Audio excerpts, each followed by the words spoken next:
Hello friends, grow up institute में आप सभी का स्वागत है। आज का हमारा टॉपिक है मोमेंट ऑफ इनर्शिया पर हम आज कुछ न्यूमेरिकल देखने वाले, बेसिक न्यूमेरिकल। बराबर, लास्ट लेक्चर में हमने देखा था फॉर्मूले क्या क्या थे, मोमेंट ऑफ इनर्शिया किस तरह से फाइंड करते थे। अभी हम उसे अप्लाई कैसे करना है न्यूमेरिकल में, आज हम वो देखेंगे। तो चलिए सबसे पहला न्यूमेरिकल देखते हैं, find the moment of inertia. तो इस तरह से देखिए, हमारा डिप्लोमा का जो भी क्वेश्चन होगा, इस तरह से हमें कहीं पर भी मोमेंट ऑफ इनर्शिया का क्वेश्चन आएगा तो इस तरह से दिया होगा कि find moment of inertia. Moment of inertia हमें फाइंड करनी है। उसके बाद में शेप दिया होगा, एक आधा फिगर दी होगी किस टाइप का। तो देखिए, ऑफ सर्कुलर सेक्शन, तो सर्कुलर सेक्शन का हमें मोमेंट ऑफ इनर्शिया फाइंड करना है। ऑफ 550 mm डायमीटर, तो उसका डायमीटर क्या है सर्कुलर सेक्शन का, सर्कल का हमारा diameter 50 mm। About its axis passing through the centre, और सेंटर में से जो एक्सिस पास होती है उसका हमें मोमेंट ऑफ इनर्शिया फाइंड करना है। तो चलिए सबसे पहले मैं एक सर्कल ड्रॉ कर लेता हूँ। देखिए, इस तरह से हमारा कोई एक सर्कुलर शेप दिया हुआ है, जिसका यहाँ पर कोई एक सेंटर है, उसे मैं सी लिख देता हूँ, सेंटर सी। और यहाँ से क्या होगी, हमारी एक्सिस पास हो गई, बराबर। तो ये हो गई हमारी सेंटर में से जो एक्सिस पास हो रही है। तो हॉरिजॉन्टल को हम कहते हैं एक्स एक्स एक्सिस, और वर्टिकल को हम कहते हैं वाई एक्सिस। और हमें पता है कि सर्कल के लिए फॉर्मूला क्या है, आई एक्स एक्स के लिए और आई वाई वाई के लिए, दोनों के लिए भी सेम फार्मूला है, सिमिलर फार्मूला है दोनों का भी, I X X and I Y Y का। वो फार्मूला है हमारा pi by 64 into D raise to 4। तो डी क्या है, हमारा डायामीटर। तो डायामीटर हमें दिया हुआ है, बराबर 50 mm हमें डायमीटर दिया हुआ है। इस सर्कल का जो डायमीटर है, डायमीटर कितना दिया हुआ है हमें, 50 mm में ही है, तो इसलिए यहाँ पर यूनिट कन्वर्जन करने की ज़रूरत नहीं। अगर मीटर में होता, सेंटीमीटर में होता, तो हम उसे mm में कन्वर्ट कर लेते हैं आसानी से सॉल्व करने के लिए। तो चलिए अभी देखिए, दोनों के लिए तो एक ही फॉर्मूला है, हमने कल फॉर्मूला देखे सर्कल का I X X and I Y Y, moment of inertia about X X and about Y Y, Y Y axis और एक्स एक्स एक्सिस के लिए दोनों के लिए similar formula pi by 64 D raise to 4। अभी इसमें मैं वैल्यू पुटअप कर दूंगा, I X X equal to I Y Y equal to pi by 64, और डी की वैल्यू कितनी है हमारी 50, तो 50 रेस टू 4। अब ये वैल्यू जैसी कि वैसी कैलसी में डालना है, तो कैलसी में आप क्या करेंगे, सबसे पहले पाई डिवाइडेड बाय 64 कर लेना है। जो भी आंसर आएगा, answer multiplied by 50 raise to 4, तो इस तरह से ये वैल्यू निकाल लेनी है, बराबर। तो इसकी वैल्यू आती है हमारी, सॉल्व करने के बाद में, कैलसी में से सॉल्व करने के बाद में आती है 30.67 इंटू 10⁴ mm⁴। तो इस तरह से हमें ये वैल्यू मिल जाती है। एकदम सिंपल न्यूमेरिकल था, बेसिक फॉर्मूले पर। चलिए अभी सेकेंड न्यूमेरिकल देखते हैं। तो सेकेंड न्यूमेरिकल क्या दिया है, find moment of inertia M I, मतलब हमारा moment of inertia of rectangular section. तो एक रेक्टेंगुलर सेक्शन दिया है, तो देखिए मैं एक रेक्टेंगल निकाल लेता हूँ यहाँ पर। ये हो गया हमारा रेक्टेंगुलर सेक्शन, जिसकी विड्थ होती है बी, बी से हम डिनोट करते हैं, और डेप्थ जो होती है वो डी से डिनोट करते हैं।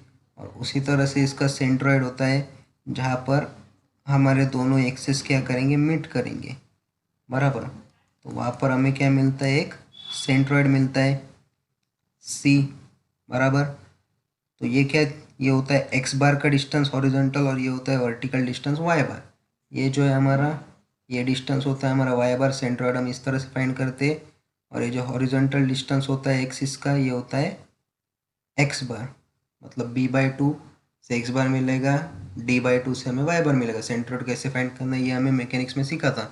अभी हम इसकी फाइंड करने वाले moment of inertia about Y Y axis and about X axis, बराबर। तो हमें क्या दिया है, देखिए 30 mm वाइड, वाइड मतलब क्या, विड्थ हमें दी हुई है 30 mm, 30 mm की हमें विड्थ दी हुई है, और 40 mm डीप, तो 40 mm हमें दिया हुआ है डीप। मतलब हमें बी की वैल्यू दी हुई है 30 mm, और डी की वैल्यू दी हुई है 40 mm। तो सीधा सीधा हम रेक्टेंगल का फॉर्मूला यूज़ करेंगे। तो सबसे पहले निकलते आई एक्स एक्स, आई एक्स एक्स कैसे निकालेंगे, तो सीधा सीधा फॉर्मूला रेक्टेंगल के लिए BD³/12। वैल्यू पुट कर रहे, बी की वैल्यू 30, डी की वैल्यू 40, 40 का क्यूब डिवाइडेड बाय 12। अब इसे सॉल्व करने के बाद कैलसी में से सॉल्व कर लीजिए, 30 इंटू 40 का क्यूब, जो भी आंसर आएगा उसे डिवाइड बाय 12 कर लीजिए। हमें मिलेगा 16 इंटू 10⁴ mm⁴। यूनिट लिखना मत भूलिएगा, यूनिट को भी 1 मार्क होता है।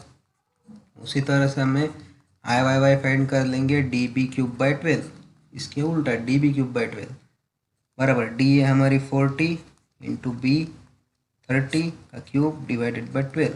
इसे सॉल्व करने के बाद हमें आंसर मिलता है 9 इंटू 10⁴ mm⁴। mm⁴ ये हमारा मोमेंट ऑफ इनर्शिया का यूनिट होता है। सिंपल फॉर्मूला था, सीधा सीधा x एंड y का रेक्टेंगल के लिए। तो यही से हमें अभी प्रैक्टिस करनी है सिंपल एग्जांपल से, फिर जाके हम कंपोजिट सेक्शन के लिए MI निकाल पाएंगे। तो ज़्यादातर कभी कभी तो सिंपल न्यूमेरिकल भी पूछते हैं या फिर कंपोजिट सेक्शन का न्यूमेरिकल तो फिक्स होता है हमारे एग्जाम में MSBT के। तो चलिए अभी आगे का न्यूमेरिकल देखते हैं। आगे का न्यूमेरिकल क्या है, determine the moment of inertia of semi circular section having 100 mm diameter. अब क्या दिया हुआ है, सेमी सर्कुलर शेप दिया हुआ है। देखिए हर एग्जाम्पल में आपको कोई ना कोई शेप दिया होगा, 2 डायमेंशनल शेप। यहाँ पर हम सिर्फ 2 डायमेंशनल शेप ही देखने वाले इस मोमेंट ऑफ इनर्शिया में फिलहाल। तो सेक्शन हैविंग 100 mm डायमीटर, उसके कुछ ना कुछ डायमेंशन दिए होंगे और अबाउट CG हमें निकालना है। तो अबाउट CG मतलब कि हमारे जो भी फॉर्मूले, जितने भी फॉर्मूले हमने अभी तक देखे वो सब के सब क्या है, at centre about the CG में से जो एक्सिस पास होती है वहीं पर हम फाइंड करते हैं। तो अभी क्या निकालना है हमें, एक सेमी सर्कल दिया हुआ है। तो एक सेमी सर्कल दिया हुआ है हमें इस तरह से, एक सेमी सर्कुलर शेप है बराबर, जिसका हमें डायामीटर दिया हुआ है, पूरा का पूरा डायामीटर है इतना। तो d दिया हुआ है हमें 100 mm, d दिया है 100, तो रेडियस कितनी होती है d/2, diameter divide by 2, diameter की हाफ होती है जो कि हो जाएगी 50 mm। तो 50 mm हमारी रेडियस है और सेमी सर्कुलर शेप है बराबर। और इसका CG का लोकेट करेंगे हम, यहाँ पर इस तरह से लोकेट कर देते हैं। ये हो गई हमारी y एक्सिस, ये हो गई हमारी x एक्सिस और ये हो गया हमारा पॉइंट G बराबर। तो अभी चलिए सीधा सीधा हम क्या करेंगे, अभी फॉर्मूला यूज़ करेंगे। तो सेमी सर्कल के लिए हमारा फॉर्मूला है Ix के लिए हमारा फॉर्मूला है 0.11 r⁴। ये सीधा सीधा हमारा फॉर्मूला है। तो 0.11 इंटू रेडियस⁴ मतलब 50⁴। सीधा सीधा इसे जैसे कि वैसे ही हमें कैल्सी में रखना है, कुछ भी इसमें चेंजेस नहीं करने। तो हमें आंसर मिलेगा 68.75 इंटू 10⁴ mm⁴। तो ये मिल गया हमें Ix about the x axis. उसके बाद में हम दूसरा फॉर्मूला यूज़ करेंगे Iyy।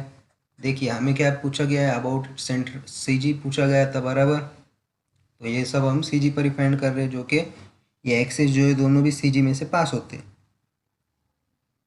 Iyy का फॉर्मूला हमारा π/8 r⁴। π/8 की वैल्यू निकाल लीजिए सबसे पहले, इनटू उसे 50⁴ कर दीजिए। 50 हमारी रेडियस है, r की वैल्यू कितनी है हमारी 50 है। देखिए यहाँ निकाल दी थी और इसका आंसर आ जाएगा आपको 245 इंटू 43×10⁴ mm⁴। 245.43 into 10⁴ mm⁴। ये हमारा फाइनल आंसर आ गया। ये हो गया हमारा अभी सेमी सर्कल के लिए बराबर। चलिए अभी नेक्स्ट न्यूमेरिकल। तो नेक्स्ट न्यूमेरिकल क्या दिया गया, एन आइसोसिलस ट्रायंगल।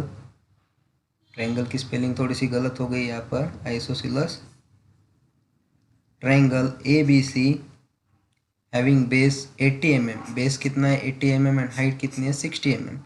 तो देखिए अभी एक ट्रायंगल निकल, तो मैं आइसोसिलस ट्रायंगल जिसका हमें बेस दिया गया है, 80 mm और ये जो टोटल हाइट दी गई है, h मतलब हाइट हमारी, h से डिनोट करेंगे, टोटल हाइट दी है 60 mm बराबर। Find moment of inertia about CG पर एंड अबाउट बेस AC। तो पहले मैं इसे नाम दे देता हूँ। तो देखिए ये ट्रायंगल है हमारा ABC। हमें क्या दिया गया है, बेस दी गई 80 mm और हाइट दी गई है 60 mm। ये होते हैं हमारे ट्रायंगल के डायमेंशंस, बेस एंड हाइट बराबर। तो बेस AC, यहाँ पर AC पर भी हमें मोमेंट ऑफ इनर्शिया निकालनी है about the CG। So suppose मैं यहाँ पर एक पॉइंट लोकेट कर देता हूँ। ये हो गई हमारी y एक्सिस और ये हो गई हमारी x एक्सिस बराबर। तो यहाँ पर Ix पर हमें मोमेंट ऑफ इनर्शिया फाइंड करनी है और AC पर फाइंड करनी है। तो पहले देखिए एक्स के लिए हमारे पास सीधा सीधा फॉर्मूला है। ट्रायंगल के लिए हमने फॉर्मूला देखा था, ट्रायंगल के लिए IXX का फॉर्मूला होता है BH³/36। सीधा सीधा फॉर्मूला है, सीधे सीधे वैल्यू पुट करना है। तो देखिए बेस कितना है हमारा 80 mm, तो 80 की वैल्यू पुट कर दी। अभी हाइट कितनी है हमारी 60 mm, तो 60 का क्यूब कर दिया डिवाइडेड बाय 36 बराबर। तो ये सीधा सीधा हमें कैल्सी में डालना है, कैल्सी में डालने के बाद हमें आंसर मिल जाएगा 48 इंटू 10⁴, जो भी आंसर मिलेगा mm⁴, इस तरह से बराबर। कभी कभी आपको इस तरह से आंसर आ जाएगा 48, 10⁴ नहीं आएगा तो 1 2 3 4 जीरो आ जाएगी mm⁴। तो ये भी सही है, सिर्फ ये 4 जीरो नहीं लिखने थे इसलिए मैंने इसे 10⁴ लिख दिया। अगर आपको पॉइंट इधर सरकाना है लेफ्ट साइड में तो आप यहाँ की वैल्यू बढ़ाना। ये 10⁻² का मतलब होता है कि इसके आगे इतने जीरो है, 10⁴ मतलब 48 के आगे इतने जीरो लगेंगे, 4 जीरो लगेंगे। तो इस तरह का न्यूमेरिकल है। उसके बाद में IXX हो गया। अभी ये हो गया हमारा XX एक्सिस पर, अबाउट द सेंट्रोइड हो गया, CG पर हो गया। अभी हमें क्या करना है, यहाँ पर बेस पर निकालना है बराबर। तो बेस पर निकालने के लिए हम पैरेलल एक्सिस थ्योरम यूज़ करते हैं बेस पर या फिर एपेक्स पर, मतलब कहीं भी अगर सेंट्रोइडल एक्सिस को पैरेलल कहीं भी हमें मोमेंट ऑफ इनर्शिया निकालनी है तो हम पैरेलल एक्सिस का थ्योरम यूज़ करते हैं। लेकिन पैरेलल एक्सिस का थ्योरम यूज़ करके एक डायरेक्ट फॉर्मूला हमने ट्रायंगल के लिए लिखा है। तो देखिए at base moment of inertia at base मतलब moment of inertia at AC। तो सीधा सीधा इसका फॉर्मूला आता है BH³ डिवाइडेड बाय 12, BH³/12। तो B कितना है हमारा 80 इंटू H का क्यूब मतलब 60 का क्यूब डिवाइडेड बाय 12, 80 इंटू 60 का क्यूब डिवाइड बाय 12। यहाँ पर कितना है 36, यहाँ पर कितना है 12। तो ये आ जाएगा 144 इंटू 10⁴ mm⁴। यूनिट लिखना मत भूलिएगा। तो ये हो गया हमारे बेसिक फॉर्मूले। तो ये था हमारा बेस पर। उसी तरह से हम यहाँ पर एपेक्स पर, यहाँ पर अगर कोई एक्सिस ड्रॉ कर दूँ सपोज PQ, तो मुझे यहाँ निकालना है तो IPQ निकालना है सपोज। तो मैं क्या करूँगा BH³/4। तो ये सीधा सीधा फॉर्मूला आता है। तो जब हम लोग पैरेलल एक्सिस थ्योरम सीखेंगे तो ये फॉर्मूला और ये बेस का फॉर्मूला कैसे आया ये हम वहाँ पर देखेंगे पैरेलल एक्सिस थ्योरम सीखने के बाद। और ये तो फिक्स फॉर्मूला है ट्रायंगल के लिए जो डिराइव किया हुआ है, लेकिन हमें सिर्फ फॉर्मूले से मतलब है। हम डायरेक्ट यहाँ पर फॉर्मूले यूज़ करने वाले। न्यूमेरिकल में हमें डिप्लोमा में सिर्फ हमें डायरेक्ट फॉर्मूले यूज़ करने हैं। तो सीधा सीधा फॉर्मूले याद रखिए। ये जो है ये XX हॉरिजॉन्टल एक्सिस जो है हमारी सेंटर में पास होने वाली उसके लिए फॉर्मूला है। अगर हमें बेस पर पूछा जाए, ज़्यादातर पूछा जाता है, अगर ट्रायंगल का न्यूमेरिकल कहता है तो बेस पर पूछा ही जाता है, तो उसके लिए BH³/12 करना है। और एपेक्स पर पूछे ये फॉर्मूला है एपेक्स पर, एपेक्स मतलब यहाँ पर सबसे ऊपर, तो वहाँ पर कोई एक्सिस है उसके लिए निकालना तो BH³/4। तो इस तरह से हम ये फॉर्मूले यूज़ करते। तो ये था हमारा आज का बेसिक न्यूमेरिकल का टॉपिक मोमेंट ऑफ इनर्शिया पर। अभी नेक्स्ट लेक्चर में हम पैरेलल एक्सिस थ्योरम भी देखेंगे और उस पर की कुछ न्यूमेरिकल भी देखेंगे। Thank you.